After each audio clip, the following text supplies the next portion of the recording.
Welcome to sociology classes. मैं हूं आपका दोस्त शिबू। आज हम डिस्कस करने वाले हैं पॉलिटिकल इंस्टीट्यूशन के बारे में।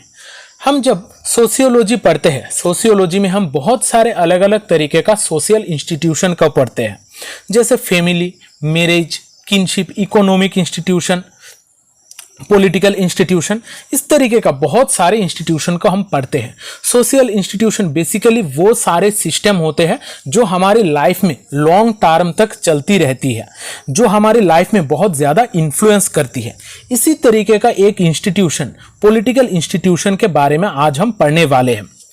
पॉलिटिकल इंस्टीट्यूशन में हम बेसिकली वो सारे चीज़ों को रखते हैं जो हमारे सोसाइटी में पॉलिटिक्स के साथ जुड़ा हुआ होता है। आज के इस क्लास में बहुत सारे ऐसे ही कॉन्सेप्ट को पढ़ेंगे। ये बेसिकली पॉलिटिकल सोशियोलॉजी का एक हिस्सा है, जहां पर हम सोसाइटी के अलग अलग पॉलिटिक्स के बारे में पढ़ते हैं। आज के इस क्लास में हम देखने वाले हैं power and authority, state and nation, government, bureaucracy, political party, pressure group. ये सारे कॉन्सेप्ट को हम एग्जाम्पल के द्वारा थोड़ा डिटेल समझने की कोशिश करेंगे। खासकर नेशन एंड स्टेट और गवर्नमेंट, ये दोनों कॉन्सेप्ट को इन डेप्थ समझेंगे ताकि हमारे लिए कोई कंफ्यूजन ना हो। आज का क्लास यूजीसी नेट के जो एग्जाम देने वाले हैं उनके लिए बहुत ज़्यादा इंपॉर्टेंट है। यहाँ पर यूनिट 5 में जो भी टॉपिक्स है, यहाँ पर इस क्लास के द्वारा बहुत सारी चीज़ें आपका कवर होने वाला है। इस वजह से इस क्लास को आखिर तक देखना। मैं क्लास को सिस्टेमेटिकली मैंने अरेंज की है ताकि आपको चीज़ों को एक चीज़ के साथ दूसरी चीज़ आप लोग इजीली रिलेट कर सको। अगर आप मेरे क्लासेस में नए हैं तो चैनल को सब्सक्राइब कर लीजिएगा, क्योंकि इस चैनल पे आपको सोशियोलॉजी रिलेटेड बहुत सारे वीडियोस मिलेंगे। खासकर यहाँ पर बहुत सारे प्लेलिस्ट्स हैं, आप अपने पसंद के हिसाब से प्लेलिस्ट चूज करके स्टडी कर सकते हो, आपको चीज़ें ढूंढने में आसानी होगी। तो चलिए आज का ये जो सेशन है ये हम शुरू करते हैं। पॉलिटिकल इंस्टीट्यूशन हम कौन से इंस्टीट्यूशंस को कहते हैं? पॉलिटिकल इंस्टीट्यूशन वो सारे बॉडीज है जो हमारे गवर्नमेंट का पार्ट होती है, यानी कि यहाँ पर सोसाइटी में जो भी पॉलिटिक्स हो रही है, इसके साथ जो भी चीज़ें रिलेटेड है, जो भी मैकेनिज्म्स रिलेटेड है, वो सारे चीज़ों को हम पॉलिटिकल इंस्टीट्यूशन का हिस्सा मानते हैं। यहाँ पर मेन चीज़ ही है डिस्ट्रीब्यूशन ऑफ पावर। सोसाइटी में पावर किस तरीके से बढ़ता है, इसी को हम पॉलिटिकल इंस्टीट्यूशन के अंडर में पढ़ते हैं। बहुत सारे पॉलिटिकल इंस्टीट्यूशन हम हमारे सोसाइटी में देखते हैं, जैसे political parties, trade union, legislature, government, bureaucracy, election system. ये सारे चीज़ें हमारे किसी न किसी पॉलिटिकल सिस्टम के साथ जुड़ा हुआ है। इसी वजह से ये सारे पॉलिटिकल इंस्टीट्यूशन का हिस्सा है। टीबी बोटोमोर ने पॉलिटिकल इंस्टीट्यूशन को डिफाइन करते हुए कहा था, ये मेनली कंसर्न करता है division of power in society को लेकर, यानी कि सोसाइटी में किस तरीके से पावर बटा हुआ होगा, किसके पास पावर होगा और पावर को किस तरीके से यूज करेगा। ये सारी चीजें हम पॉलिटिकल इंस्टीट्यूशन में पढ़ते हैं। पॉलिटिकल इंस्टीट्यूशन ये सारे चीजों के ऊपर ही डिपेंड करता है। अब जब पॉलिटिकल सिस्टम की हम बात करते हैं, हमारा political system time to time बहुत ज़्यादा इवॉल्व हो गया है। बहुत सारे चेंजेस हम देखते हैं। जब हमारी सोसाइटी पहले बार स्टार्टिंग हुई थी सोसाइटी की, वहाँ पर हम देखते हैं कि किसी तरीके का पॉलिटिकल इंस्टीट्यूशन नहीं था, लेकिन धीरे धीरे हम देखते हैं कि लोग एक साथ एकजुट होकर रहने लगे, कि कोई अपना पावर शो करने लगा। इसी तरीके से लोग जब इकट्ठा रहने लगे, वो देखने लगे कि जिसके पास ज्यादा पावर है या फिर ताकत है, वो बाकी सारे लोगों को कंट्रोल करने लगा है। तब हम देखते हैं कि पॉलिटिकल इंस्टीट्यूशन की जरूरत पड़ी। लोगों का इकट्ठा होकर किसी भी एक चीज के खिलाफ होना या फिर अपने हक के लिए लड़ना, यहां से ही हमारा पॉलिटिकल इंस्टीट्यूशन का स्टार्टिंग होते हैं। पहले हम देखते हैं कि फॉर्डल सिस्टम, फिर धीरे धीरे हमारा आज का जो डेमोक्रेसी है, डेमोक्रेटिक सिस्टम देखते हैं। पॉलिटिकल सिस्टम में बहुत सारे बदलाव आते हैं और ये सारी चीजें लोगों के भलाई के लिए होता है। बेसिकली लोगों को हक दिलाने के लिए पॉलिटिकल इंस्टीट्यूशंस काम करते हैं। पॉलिटिकल इंस्टीट्यूशन में जो सबसे इंपॉर्टेंट वर्ड है वो है power. Power is one's capacity to impose his or her influence on others, यानी कि पावर एक ऐसा कैपेसिटी है, किसी भी इंसान का एक ऐसा कैपेसिटी है जो अपने हिसाब से दूसरे के डिसीजन को इन्फ्लुएंस कर सके, दूसरे के डिसीजन को चेंज कर सके। इसको हम कहते हैं पावर। मैक्स वेबर ने बहुत सारे पॉलिटिकल इंस्टीट्यूशन के जो टर्म है इसको लेकर काम किया था। सोसाइटी में पॉलिटिक्स, इकोनॉमी किस तरीके से रन करता है इसके ऊपर उन्होंने काम किया था। उन्होंने अपनी बुक इकोनॉमी एंड सोसाइटी में इस पावर का डेफिनेशन दिया था। उन्होंने यहाँ पर कहा था कि पावर एक ऐसी चीज है जिसके द्वारा हम लोगों के चांसेस को समझ सकते हैं। कोई भी लोग, कोई भी इंसान जब एक कम्युनिटी में रहता है, वहां पर जब कम्युनिटी एक्शन होता है, वहां पर वो अपना मर्जी के हिसाब से लोगों में किस तरीके का पार्टिसिपेशन ला सकता है या फिर लोगों के डिसीजन को किस तरीके का बदलाव ला सकता है, उसका जो चांसेस है उसको हम कहते हैं पावर। जिसके पास ज्यादा पावर होगा वो लोगों के डिसीजन को उतना ज्यादा इन्फ्लुएंस कर सकेगा। हम मेनली दो तरीके का पावर देखते हैं, एक है कोएर्शन, दूसरा है ऑथोरिटी। कोएर्शन यानी कि एक ऐसा पावर जो हमें फोर्स करता है कोई काम करने के लिए। ये लीगल पावर नहीं होता है, ये बेसिकली इलीगल पावर होता है, लेकिन इसके द्वारा जब हम फोर्सफुली कोई एक काम करने के लिए बाध्य हो जाते हैं उसको हम कहते हैं कोएर्शन। और दूसरा जो पावर है वो है ऑथोरिटी। जब कोई एक सिस्टम में रहकर एक लीजिटिमेट पावर होता है जिसको सोसाइटी मानती है, सोसाइटी इसको लीगलाइज करती है, तब इस पावर को हम कहते हैं ऑथोरिटी। जैसे हमारा कोर्ट में जो जजेस होते हैं वो एक हमारा ऑथोरिटी है, उनका जो पावर है वो ऑथोरिटी है। साथ ही साथ जो पुलिस फोर्स है वो हमको कंट्रोल कर सकती है। इस तरीके का अलग अलग तरीके का हम ऑथोरिटी देखते हैं। पावर को दो हिस्सों में बांटा जाता है, एक है कोवर्शन, दूसरा है ऑथोरिटी। सोसाइटी में हम पावर का बहुत सारे अलग अलग सोर्सेस देखते हैं। अलग अलग सोर्सेस से अलग अलग तरीके का पावर हमको मिलता है।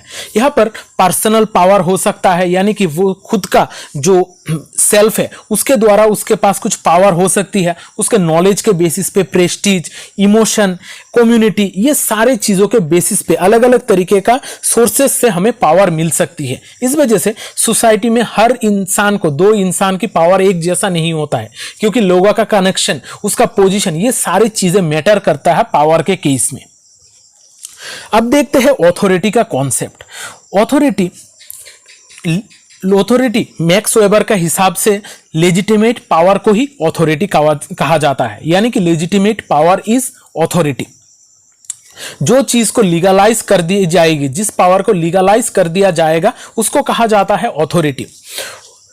मैक्स वेबर ने तीन तरीके का ऑथोरिटी की बात की थी: ट्रेडिशनल ऑथोरिटी, करिज्मेटिक ऑथोरिटी और rational legal authority. Traditional authority में हम देखते हैं कि ये एक बेसिकली बिलीफ पैटर्न है, ये एक विश्वास है जो लोगों से लोगों तक, एक जनरेशन से दूसरी जनरेशन तक पास ऑन होती जाती है। यहाँ पर जब कोई किंग होता है, कोई राजा होता है, तो उसका बेटा ही राजा बनता है। इस तरीके का हम ऑथोरिटी जब एक इंसान से दूसरे इंसान तक ट्रांसफर होती है उसको हम कहते हैं ट्रेडिशनल ऑथोरिटी। दूसरा है करिज्मेटिक ऑथोरिटी। जब किसी एक इंसान के पास एक्स्ट्रा ऑर्डिनरी पावर हो और उसको उस एक्स्ट्रा ऑर्डिनरी पावर के वजह से उसको एक पोजीशन दी जाए, तब उसको कहा जाता है करिज्मेटिक ऑथोरिटी। और तीसरा है रेशनल लीगल ऑथोरिटी, जो हम आजकल के टाइम में, आजकल के सोसाइटी में देखते हैं, जहां पर लोग लीडरशिप को चुनते हैं बहुत सारे अलग अलग क्राइटेरिया के बेसिस पे। खासकर यहाँ पर हम लीगल तौर तरीकों से, एग्जाम के द्वारा हो या फिर इलेक्शन के द्वारा हो, हम ऑथोरिटेरियन पर्सन को चुनते हैं। उसी सिस्टम को कहा जाता है रेशनल लीगल ऑथोरिटी। अब यहाँ पर हम एक और इंपॉर्टेंट कॉन्सेप्ट देखते हैं मैक्स वेबर का द्वारा, जो है रूटीनाइजेशन ऑफ करिज्मा। जब करिज्मेटिक ऑथोरिटी को ट्रेडिशनल या फिर रेशनल लीगल ऑथोरिटी में कन्वर्ट किया जाता है, तब उसको कहा जाता है रूटीनाइजेशन ऑफ करिज्मा, यानी कि करिज्मेटिक ऑथोरिटी को कोई और ऑथोरिटी में बदल देना। अब देखते हैं सबसे इंपॉर्टेंट कॉन्सेप्ट जिसमें अक्सर स्टूडेंट्स कंफ्यूज कर जाते हैं, वो है state and nation. State and nation वैसे तो बहुत सिंपल है, लेकिन इसको समझने में हमें बहुत ज्यादा दिक्कत भी होती है। इसको जरा केयरफुली समझने की कोशिश कीजिएगा। स्टेट बेसिकली एक पॉलिटिकल एंटाइटी होती है, यानी कि एक ऐसा पॉलिटिकल जुरिस्डिक्शन जहां पर सबसे इंपॉर्टेंट फीचर होता है एक स्पेसिफिक एरिया यानी कि टेरिटोरी। जहां पर जब कोई एक स्टेट होता है उसका एक स्पेसिफिक एरिया या फिर टेरिटोरी होती है, वहां पर एक सोवेरियन गवर्नमेंट होता है, वहां पर परमानेंट बॉर्डर और लॉ होता है। जब ये सारे चीजें होती है तब हम उसको कहते हैं स्टेट। स्टेट के रिगार्डिंग भी मैक्स वेबर ने अपना book politics as a vocation में डेफिनेशन दी थी। यहां पर उन्होंने कहा था कि स्टेट एक ऐसा ह्यूमन कम्युनिटी है जहां पर लेजिटिमेट मोनोपोली किया जाता है। यहां पर एक टेरिटोरी के अंडर में जो भी लोग रहते हैं उनके ऊपर लेजिटिमेट पावर का इस्तेमाल किया जाता है। जब इस तरीके का चीजें होती है एक जुरिस्डिक्शन टेरिटोरी के अंडर में, तब इसको कहा जाता है स्टेट। अब स्टेट के कॉन्सेप्ट को समझने के लिए हमें इसके एलिमेंट को समझना होगा, क्योंकि आप लोगों को शायद कंफ्यूजन हो रही होगी कि आखिर में स्टेट होता क्या है। स्टेट के 4 मेन एलिमेंट्स होते हैं। ये 4 एलिमेंट्स के द्वारा हम समझ सकते हैं कि कोई जगह को हम स्टेट कह सकते हैं कि नहीं कह सकते हैं। एक स्टेट में कुछ पॉपुलेशन होगा, फिर टेरिटोरी, सोवेरेंटी और गवर्नमेंट, ये 4 चीज होंगी। पॉपुलेशन यानी कि किसी भी एक अगर स्टेट होगा उसका कुछ पॉपुलेशन होगा, उसका एक टेरिटोरी यानी कि उसका एक परमानेंट कुछ बाउंड्री होगा, कुछ स्पेसिफिक एरिया होगा। फिर सोवेरेंटी यानी कि कोई डोमिनेंट पावर या फिर सुप्रीम अथॉरिटी जो उस लोगों को रूल करेंगे, उनके लोगों को किस तरीके से रहना है, उनके डिसीजन को इन्फ्लुएंस करेंगे और उनके ऊपर पावर को डोमिनेट करेंगे। फिर है गवर्नमेंट। यहां पर जब हम स्टेट की बात करते हैं वहां पर गवर्नमेंट होगा जो लोगों के कलेक्टिव विल को काम पे लगाया या फिर लोगों की क्या जरूरतें हैं, लोगों को किस तरीके का चीजों की जरूरत है, वो सारी चीजों को बारे में सोचेगा, तब हम इसको कहेंगे स्टेट। स्टेट में 4 एलिमेंट्स इंपॉर्टेंट है और ये आप लोग जरा ध्यान से पढ़िएगा। अब हम समझने की कोशिश करते हैं नेशन का कॉन्सेप्ट। अब नेशन हम किसको कहते हैं? नेशन एक ऐसा ग्रुप ऑफ पॉपुलेशन है जहां पर कुछ उनके कॉमन कल्चर होंगे, लैंग्वेज होगा, ट्रेडिशंस होगा या और हिस्ट्री होगा। जब किसी लोगों का एक कॉमन कल्चर होगा, उनका जब सेम सेंटिमेंट, उनके बीच में जब वही फीलिंग होगी, तब इस कम्युनिटी को हम कहेंगे नेशन। नेशन का कोई बाउंड्री नहीं होता है, यहाँ पर लोगों के बीच में एक फीलिंग होता है जो उसको एक नेशन बनाता है।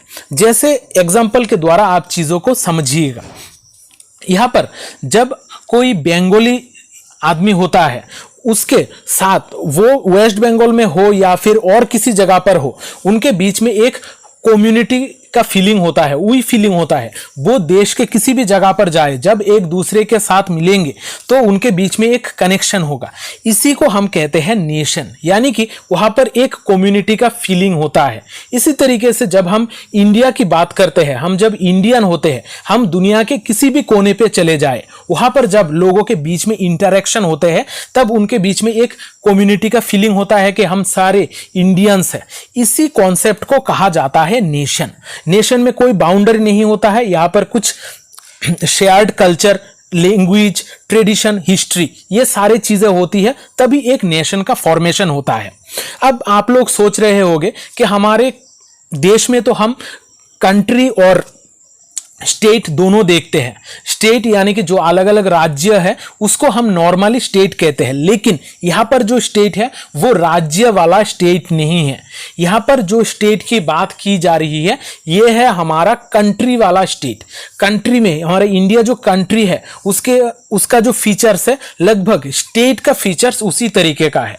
और जो हम यहाँ पर नेशन की बात कर रहे हैं, ये नेशन बेसिकली एक सेंटिमेंट है। यहाँ पर सिर्फ वही फीलिंग की बात की जा रही है, एक दूसरे का शेयर्ड कल्चर की बात की जा रही है। यहाँ पर स्टेट एक बाउंड्री रहता है स्टेट का, जैसे हमारा कंट्री का है। इसी तरीके से इसका एक कॉमन पॉपुलेशन, यहाँ पर कुछ सोवेरियन पावर और गवर्नमेंट होती है। इस वजह से स्टेट और नेशन का कॉन्सेप्ट को थोड़ा केयरफुली समझिएगा। जो स्टेट है हम लगभग कंट्री जिसको कहते हैं उसी को ही कह सकते हैं, और जो नेशन है वो एक सेंटिमेंट है लोगों के बीच में जो एक दूसरे को जुड़े हुए रखता है। अब इसी स्टेट और नेशन के कॉन्सेप्ट को और भी क्लैरिफाई करने के लिए हम एक टेबल देखते हैं। यहां पर स्टेट और नेशन के बीच में जो डिफरेंस है वो मैंने दिखाने की कोशिश की है। जो स्टेट होता है वो एक पॉलिटिकल एंटाइटी होता है जिसका एक जियोग्राफिकल बाउंड्री होता है, लेकिन जो नेशन होता है वहां पर लोग यूनाइटेड रहते हैं कुछ common origin, history, culture, ethnicity, ये सारे चीजों के बेसिस पर। स्टेट का एक टेरिटोरी होता है, यानी कि जो भी स्टेट होता है उसको हम टेरिटोरी के हिसाब से रेफर करते हैं कि उसका टेरिटोरी कौन सा जगह है। फिर नेशन को हम ग्रुप ऑफ पीपल के हिसाब से समझते हैं, यानी कि कौन से ग्रुप ऑफ पीपल के बारे में हम बात कर रहे हैं वो होंगे उस नेशन का हिस्सा। स्टेट एक पॉलिटिकल और लीगल एंटाइटी है और नेशन एक सोशियो कल्चरल एंटाइटी है।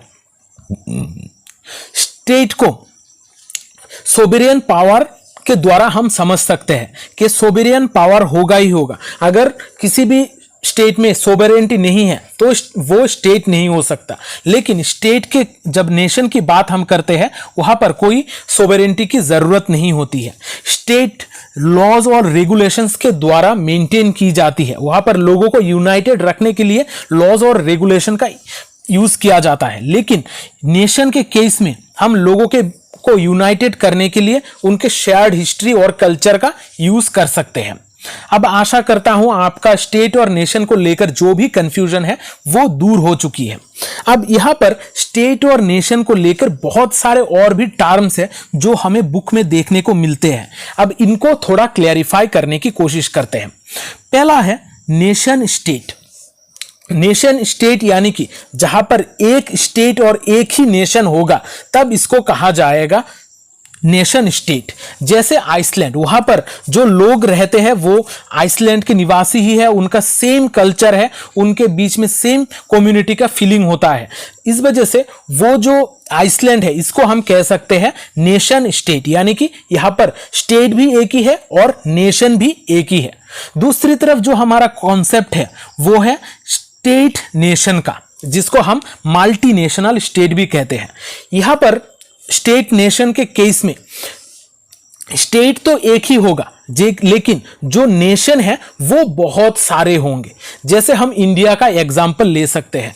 इंडिया में हम बहुत सारे अलग अलग नेशंस देखते हैं, जैसे अलग अलग ट्राइब्स है, गुजराती, मराठी, बंगाली, बिहारी, ये सारे अलग अलग तरीके के लोग हैं जो एक अलग अलग नेशन का फॉर्म करते हैं, अलग अलग नेशन का फॉर्मेशन करते हैं। इस वजह से हम इंडिया में बहुत सारे नेशंस देखते हैं, लेकिन यहां पर स्टेट एक ही है। जहां पर इंडिया का एक टेरिटोरी है, एक बाउंड्री है, उसके बीच में ही हम रह रहे हैं।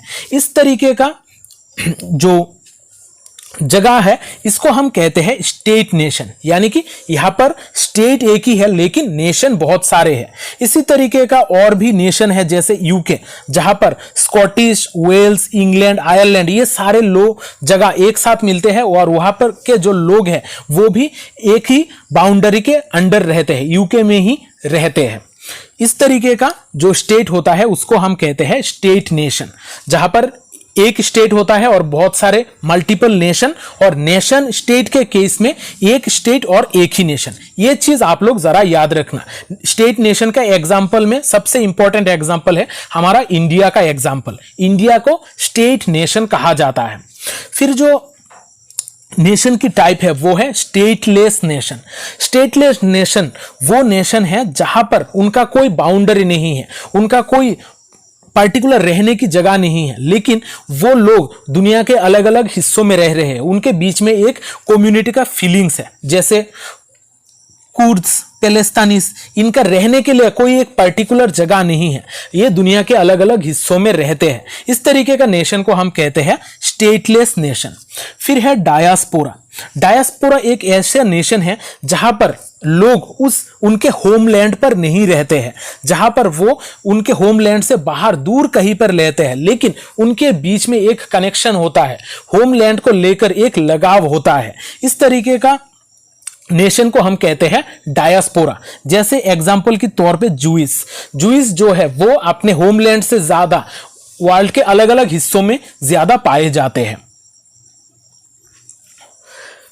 अब देखते हैं theories of origin of the state के ओरिजिन के बारे में, यानी कि स्टेट का स्टार्टिंग किस तरीके का कैसे होता है, स्टेट का ओरिजिन किस तरीके से होता है, इसको लेकर बहुत सारे अलग अलग थिंकर्स है, थ्योरिस्ट्स है, जिन्होंने अलग अलग तरीके का कहानी बताई है, उनके अलग तरीके का पॉइंट ऑफ व्यू है। इनमें से जो इंपॉर्टेंट है वो है divine right theory, force theory, social contract theory और मार्क्सिस्ट व्यू।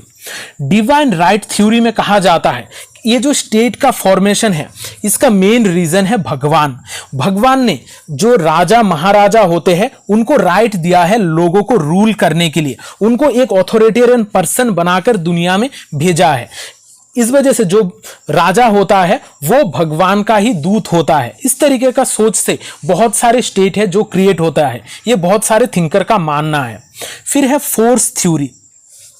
जब फोर्स का यूज करके कोई स्टेट बनता है तब ये फोर्स थ्योरी के अंडर में होता है। जैसे हम दुनिया में अलग अलग जगह में वार देखते हैं, कुछ एग्रेसिव तरीके का ट्राइबल पीपल देखते हैं जो दुनिया को रूल करना चाहते हैं, जो दुनिया के हर लोगों को अपनी मुट्ठी में रखना चाहते हैं।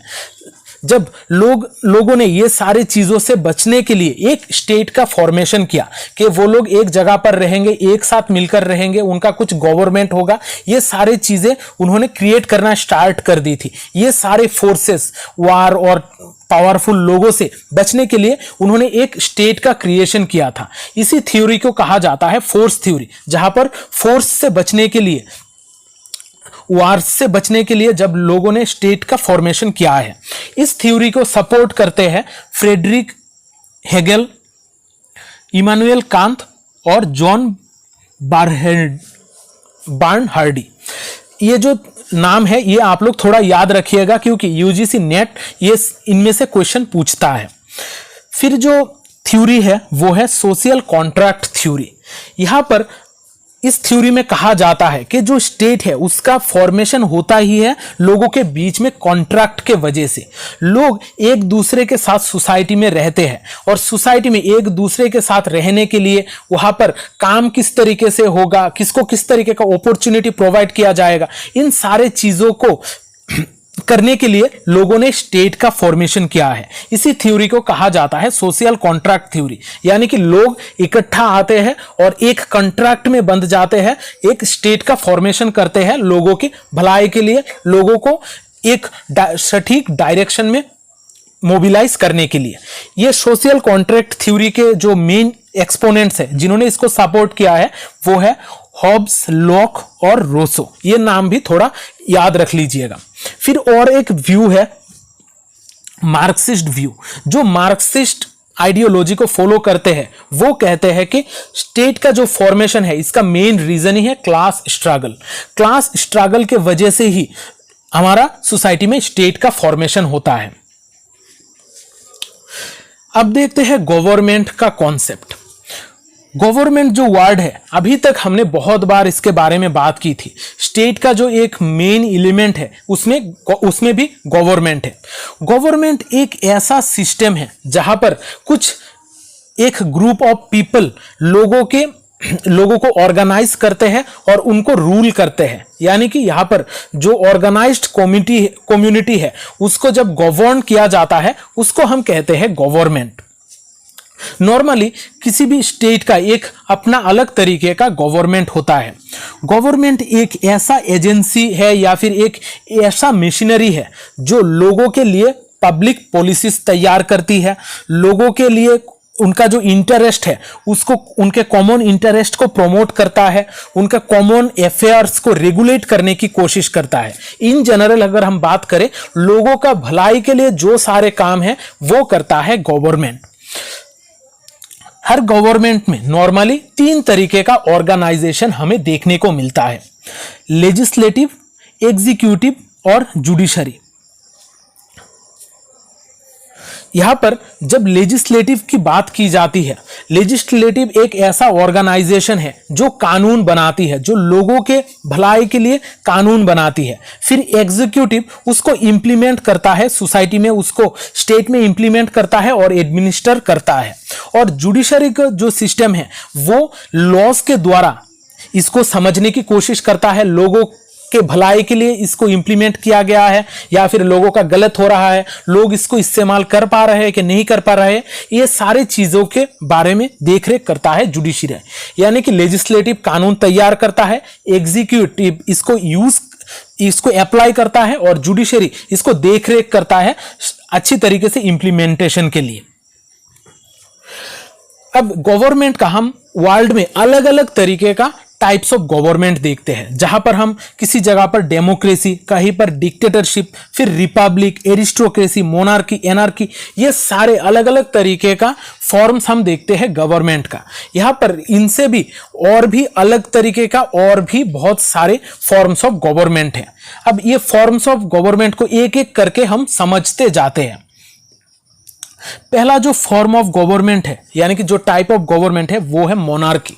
मोनार्की एक ऐसा गवर्नमेंट का फॉर्म है जहां पर एक सिंगल पर्सन रूल करता है। यहां पर एक मोनार्क होता है, यानी कि एक हेड होता है स्टेट का, जो सारे रूल्स तैयार करता है और लोगों के लिए जो भी चीजें जरूरी है वो ही डिसीजन लेता है।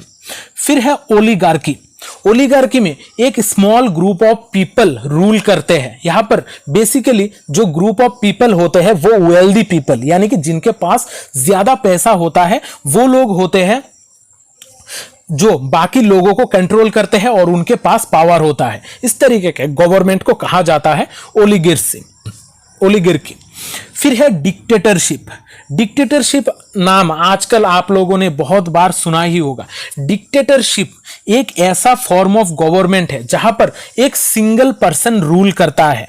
वो जिस तरीके का बातें बताता है बाकी सारे लोगों को उसी तरीके से ही चलना होता है, यानी कि वो ही डायरेक्शन करेगा कि लोगों के लिए कौन सा चीज सही है और कौन सा चीज गलत है। फिर है थियोक्रेसी। थियोक्रेसी में भगवान को ही अल्टीमेट माना जाता है, यानी कि भगवान जो कहेगा वो ही सही होगा। यहाँ पर बेसिकली भगवान का जो दूत होते हैं, जिसको बेसिकली राजा कहा जाता है, किंग कहा जाता है, उसका जो वर्ड है वो ही मेन होगा। यहाँ पर गॉड को ही मेन मानकर, उसको इंचार्ज मानकर ही वो गवर्नमेंट रन करती है। फिर है एरिस्टोक्रेसी। एरिस्टोक्रेसी में भी एक स्मॉल प्रिविलेज्ड क्लास रूल करती है। यहां पर जो ग्रुप होता है, स्मॉल ग्रुप होता है, ये होता है रूल ऑफ द बेस्ट, यानी कि जो भी लोग उनके काम के लिए माहिर है, उन माहिर लोगों को चुनकर एक गवर्नमेंट तैयार की जाती है और इस तरीके का गवर्नमेंट को कहा जाता है एरिस्टोक्रेसी। ये ओलिगार्की से थोड़ा अलग है। ओलिगार्की में जो वेल्दी पीपल है उनको चुना जाता है, वो लोगों को गवर्न करते हैं, लेकिन जो एरिस्टोक्रेसी है वहां पर कुछ बेस्ट लोगों को चूज किया जाता है गवर्नमेंट के लिए।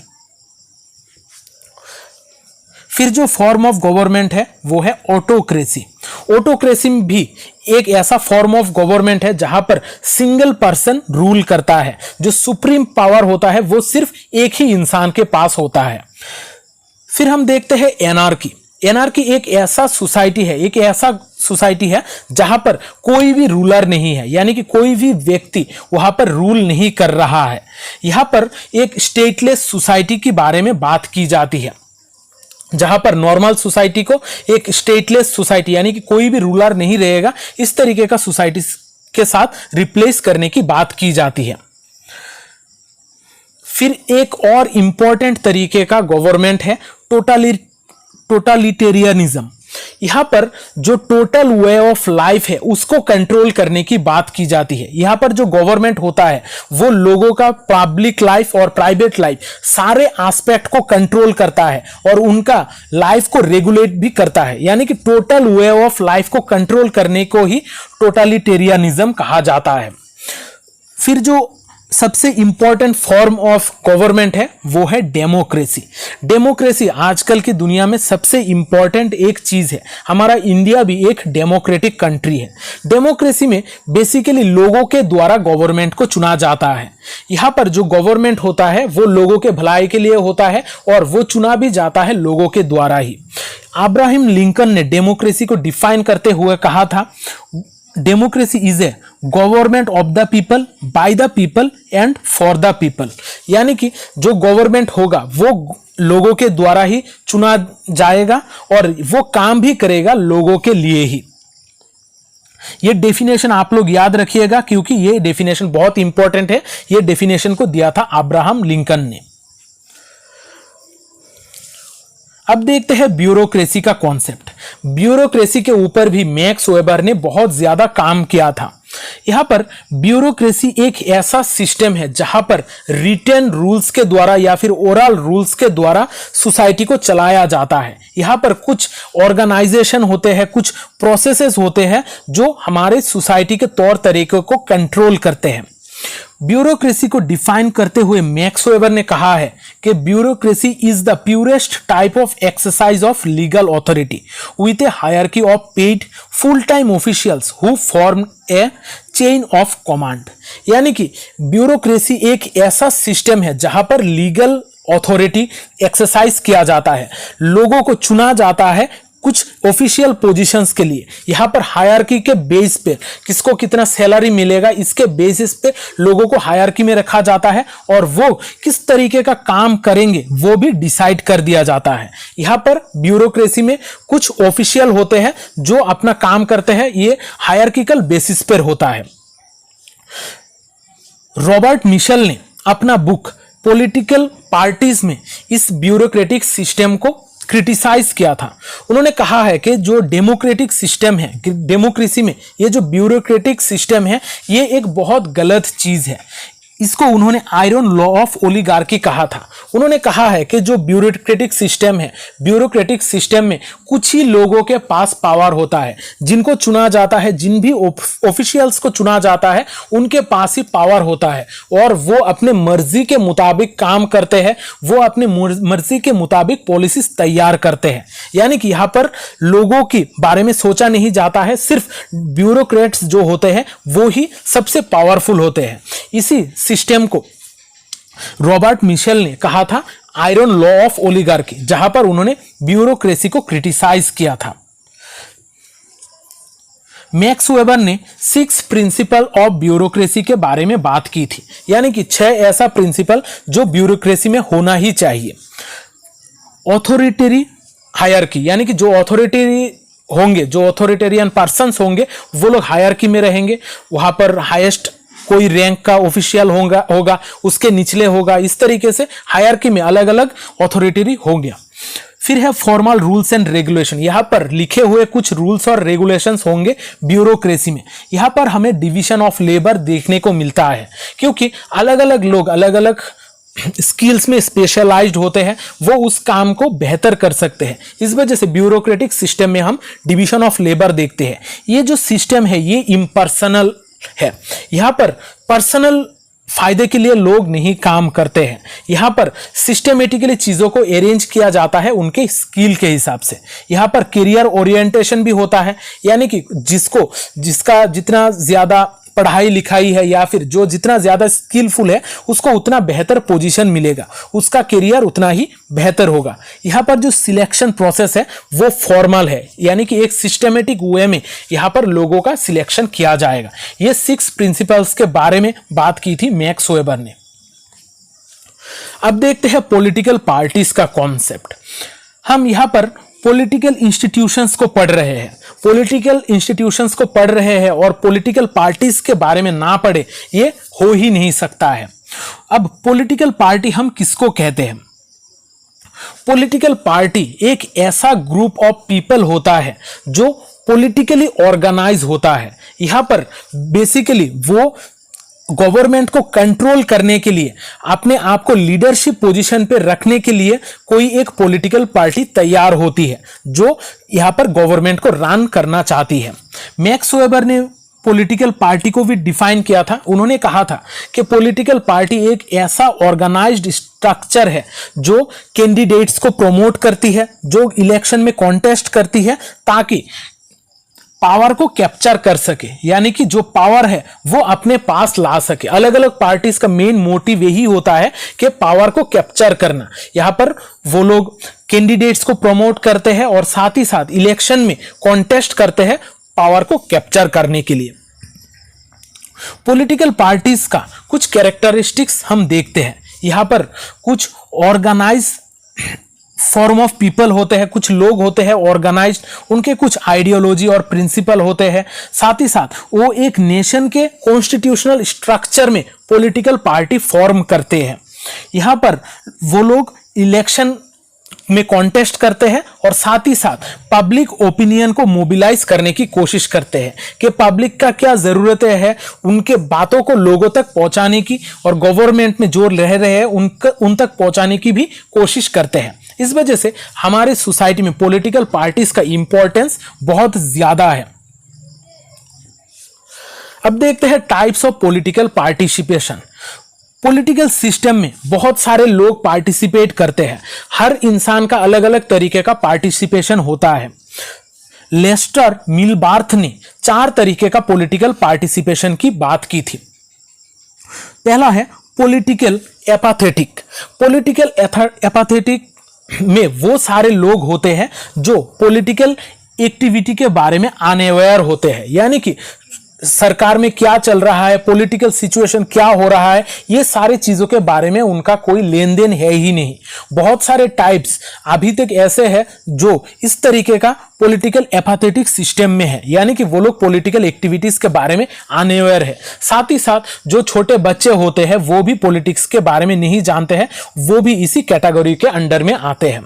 फिर दूसरे तरीके के जो लोग हैं वो है पॉलिटिकल स्पेक्टेटर्स। यहां पर ये जो लोग होते हैं वो सिर्फ पोलिंग में अपना हिस्सा देते हैं, यानी कि वोट करते हैं और कुछ जनरल डिस्कशन में हिस्सा लेते हैं, यानी कि लोग एक दूसरे के साथ पॉलिटिक्स के बारे में बात करते हैं और साथ ही साथ वोट देते हैं। फिर तीसरे तरीके का है ट्रांजिशनल एक्टिविस्ट्स। यहां पर जो लोग होते हैं वो पॉलिटिक्स में डायरेक्टली इन्वॉल्व होते हैं। वो पॉलिटिकल मीटिंग में अटेंड करते हैं, पॉलिटिकल मीटिंग्स में अपना हिस्सा देते हैं, साथ ही साथ पॉलिटिकल पार्टी के लिए फंड भी रेज करने का काम करते हैं। फिर चौथे तरीके का जो पॉलिटिकल पार्टिसिपेशन है वो है ग्लेडिएटर्स। ग्लेडिएटर्स सबसे इंपॉर्टेंट होते हैं पॉलिटिकल सिस्टम में। यहां पर ग्लेडिएटर्स वो सारे लोग होते हैं जो इलेक्शन में खड़े होते हैं और कॉन्टेस्ट करते हैं, यानी कि इलेक्शन में जो भी लोग अपना योगदान देते हैं या फिर इलेक्शन में अपना नॉमिनेशन देते हैं उनको हम कहते हैं ग्लेडिएटर्स, जो पावर को कैप्चर करने के लिए या फिर पावर में आने के लिए पावर में आने की कोशिश करते हैं। अब पॉलिटिकल पार्टीज तो बहुत सारी है, साथ ही साथ गवर्नमेंट भी रहती है, लेकिन फिर भी हम देखते हैं कि सरकार में जो भी लोग रहते हैं या फिर जो गवर्नमेंट होती है वो अच्छी तरीके से काम नहीं करती है। वो सिर्फ कुछ लोगों को फेवरेट मानकर या फिर खुद के फायदे के लिए ही सिर्फ पॉलिसीज तैयार करती है। अब इसी जगह पर हमारा इंपॉर्टेंस आता है प्रेशर ग्रुप या फिर इंटरेस्ट ग्रुप का। प्रेशर ग्रुप एक ऐसा ग्रुप होता है, एक ऐसा ऑर्गेनाइजेशन होता है जो लोगों के भलाई के लिए, यहाँ पर लोगों के भलाई के लिए, यहाँ पर लोगों के इंटरेस्ट को फुलफिल करने के लिए प्रेशर क्रिएट करता है पॉलिटिकल पार्टी के ऊपर या फिर एडमिनिस्ट्रेटिव सिस्टम के ऊपर।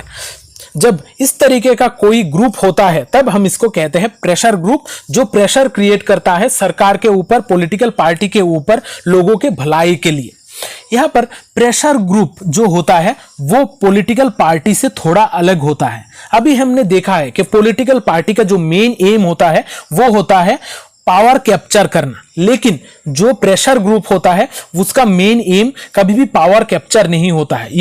ये जो ग्रुप्स होते हैं वो फ्लेक्सिबल होते हैं, साथ ही साथ लोगों के भलाई के लिए काम करते हैं और लोगों को मोबिलाइज करने की कोशिश करते हैं। लोगों के जो भी जरूरतें हैं वो सरकार तक पहुंचाने की कोशिश करते हैं और सरकार को प्रेशराइज करते हैं उनको फुलफिल करने के लिए।